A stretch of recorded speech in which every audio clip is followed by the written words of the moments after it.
Le 1er mars est à nos portes et la date limite pour renouveler son logement approchant, vous êtes peut-être en train de regarder pour un nouveau logement.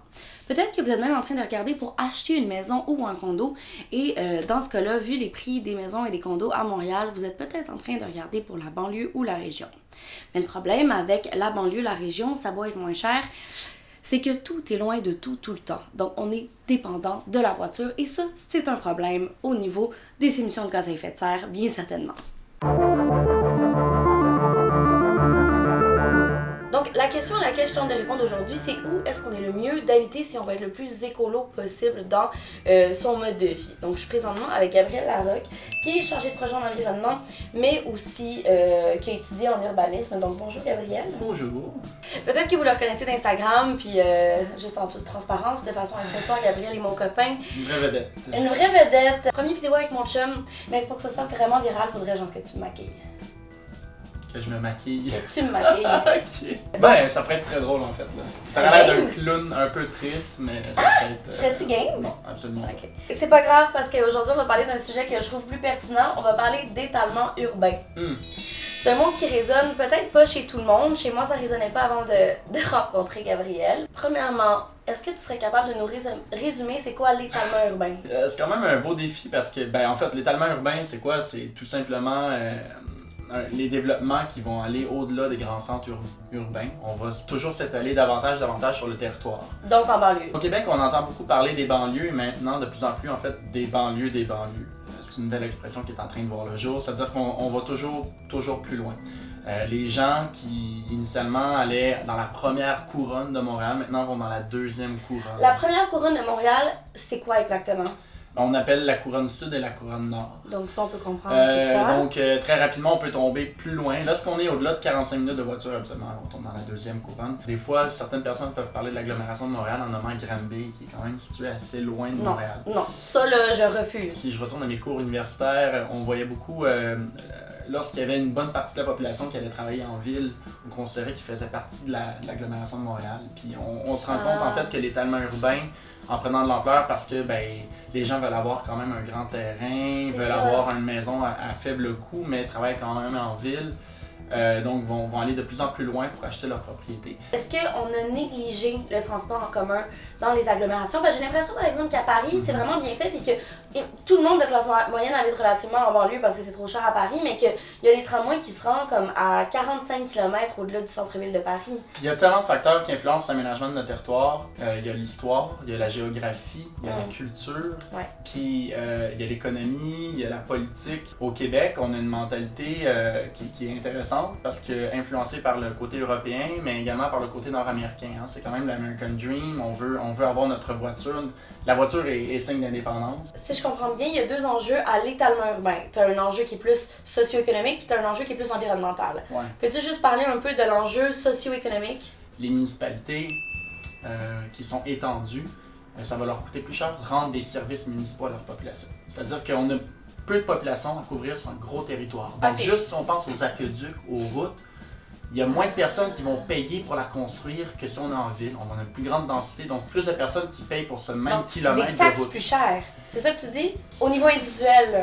Au niveau individuel, oui, c'est deux fois moins cher en ville. Les coûts individuels là, par le biais des services municipaux, donc les services de police, l'eau, les routes. Bien que ça coûte plus cher s'établir en ville, en fait l'entretien et le coût de tout ça à long terme, on est gagnant aussi, on est moins dépendant de la voiture. On est gagnant quand on est en ville. En ville, en termes de coût.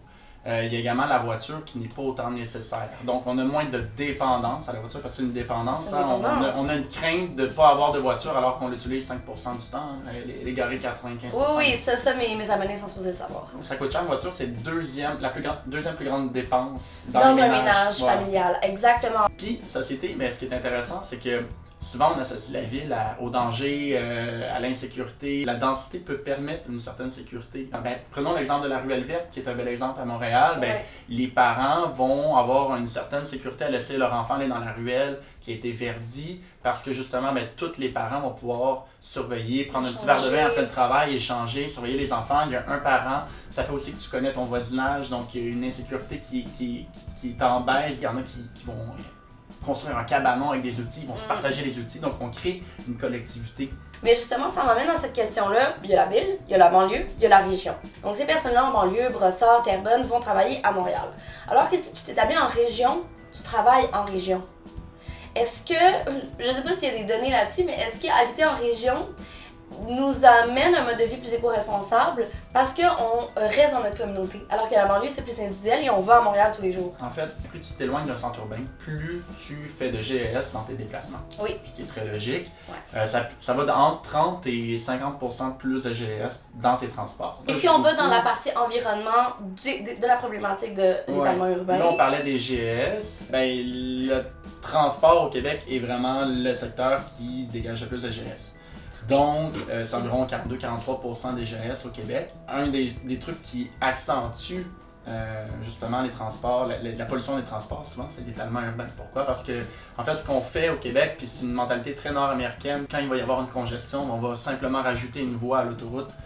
Puis ce qui est démontré dans les faits, c'est que entre 5 et 10 ans, on aime beaucoup dire le chiffre 6-7 ans en fait, l'autoroute qui aura été désengorgée par son élargissement va être réengorgée. L'offre et la demande. Donc on va élargir la voie, ben ça me permet d'aller plus loin, je vais aller plus loin parce que maintenant j'ai cette offre-là. C'est le problème du troisième lien en fait. Là, ne mêlons pas toutes les choses, mais le troisième lien, c'est un petit peu ce concept-là. En effet, c'est-à-dire qu'on donne toujours de plus de place aux infrastructures routières individuelles, l'automobile, l'auto-solo, au détriment du transport collectif. Mais en fait, au-delà des GS, lorsqu'on construit, on détruit soit des zones agricoles, donc on dézone une zone agricole, soit on détruit des milieux humides, des milieux naturels. Ouais. Ce qu'il faut comprendre, c'est que ces milieux-là, souvent, sont d'une richesse incroyable en termes de biodiversité, surtout dans le sud du Québec. Autant dans le nord, mais je veux dire, dans le sud, c'est là que la population se concentre. Et donc, on a tendance à ne pas protéger ces terres-là, ou les tourbières, les endroits où, en fait, ça emmagasine beaucoup de GS. Les espèces vivantes qui vivent là, souvent, font partie d'une chaîne qui fait qu'il y a certains animaux qui vont vivre dans ces régions-là qui, lorsque leur nourriture, ces animaux-là ou ces milieux de vie-là sont détruits, vont quitter. C'est le premier facteur, en fait, qui contribue à l'extinction des espèces. Vient ensuite d'autres facteurs, comme les changements climatiques qui bousculent un petit peu leur mode de vie, mais c'est principalement leur habitat qui est constamment réduit. Ben oui, je l'avais expliqué dans ma vidéo sur les arbres d'Amazonie, l'espèce de problématique des villes lorsqu'elles veulent détruire un habitat naturel d'un animal pour y construire des condos pensant faire de l'argent, alors que plus tard, ils vont peut-être devoir débourser plus d'argent parce qu'on va perdre une biodiversité à cette ville-là qui aidait les êtres humains justement à mieux respirer. Les fameux services écologiques qu'on appelle. Ouais. Il y a des médecins qui défendent de plus en plus cet aspect-là en fait, que pour des raisons de santé, on doit mieux s'occuper de notre environnement. Donc c'est intéressant parce que c'est quelque chose qui s'étudie un petit peu plus dans le long terme, la santé, les répercussions que peut avoir la pollution sur le corps humain. En ce moment, on pourrait rajouter davantage de bâtiments dans le territoire qu'on a actuellement au lieu d'aller dézoner une terre agricole. C'est ça. Donc, augmenter la densité urbaine. Concentrée. Pour avoir des services moins chers, pour avoir un système de transport collectif qui est viable, parce que c'est pas viable d'avoir un transport collectif lorsqu'on n'est pas en collectivité. Mais je me demandais, là, il y a le REM qui s'en vient. Ouais. Moi, il y a plein de monde qui me pose des questions. C'est quoi exactement le REM? Peux-tu m'expliquer? Puis je comme demandé à mon chum. Fait que là, tout le monde qui m'a demandé, c'est quoi le REM? C'est quoi le REM, Gabriel? Le REM, ça va être un transport collectif assez structurant dans la région métropolitaine. Structurant.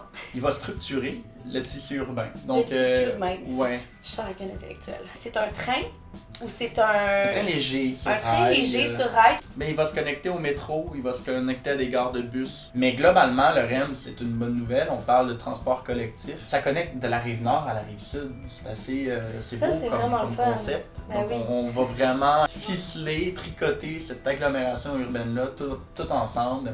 Puis on va avoir accès à des zones assez rapidement. Donc, le concept, il fait rêver.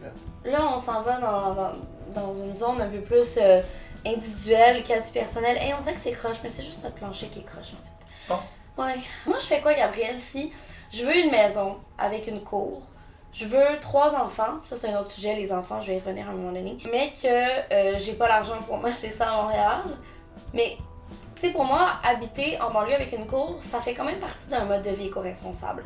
Parce que J'habite dans un endroit où j'ai de la verdure autour.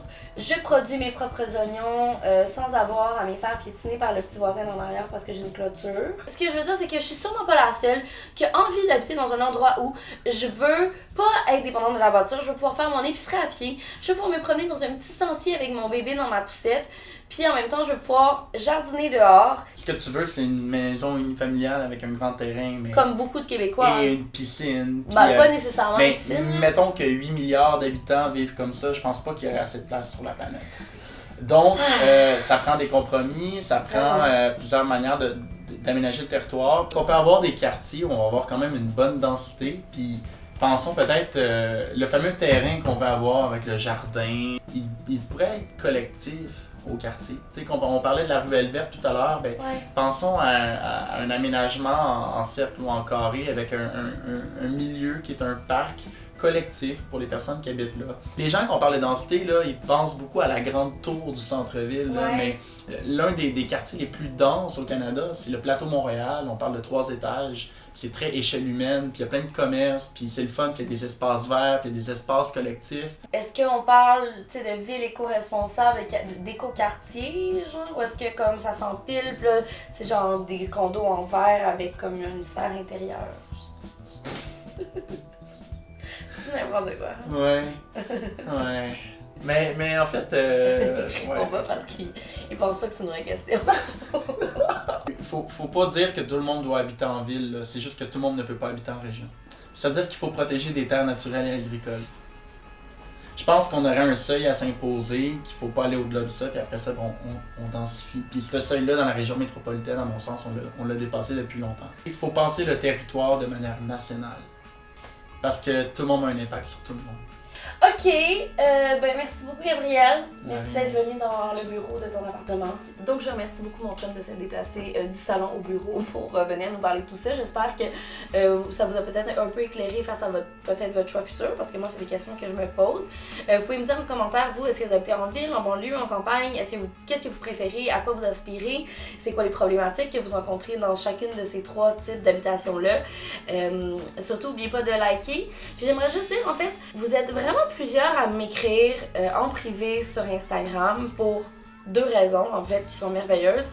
Un, me donner des compliments extraordinaires, comme quoi je vous allume ou je vous éclaire sur plein de sujets environnementaux, que vous diffusez mes vidéos dans vos classes en tant que professeur, je sais pas, des trucs que je trouve super touchants. La deuxième chose que vous me dites beaucoup en commentaire, c'est vous me posez des questions, par exemple, où est-ce que je pourrais trouver tel type de truc végétarien? Qu'est-ce que je préfère avec un quinoa qui vient d'être raté? Est-ce que ça existe à Montréal, tel type d'entreprise où je peux échanger des outils? Puis pour l'instant, je vous réponds tous, mais j'ai l'impression que ça se multiplie les questions, puis à un moment donné, j'aurais plus le temps. 2 choses.